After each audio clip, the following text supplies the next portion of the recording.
गोवर्धन अस्थनमा हो जाले खुश हो जाला मनमा हो। पीरा की ज्ञान दिहले तबही से खास हो।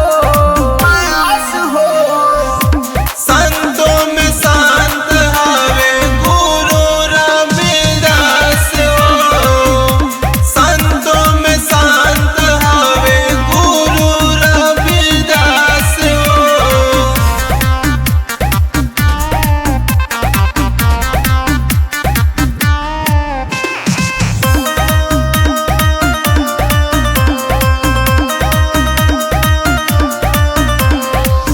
जहाँ रविदास जी के हो खेला जुटनमा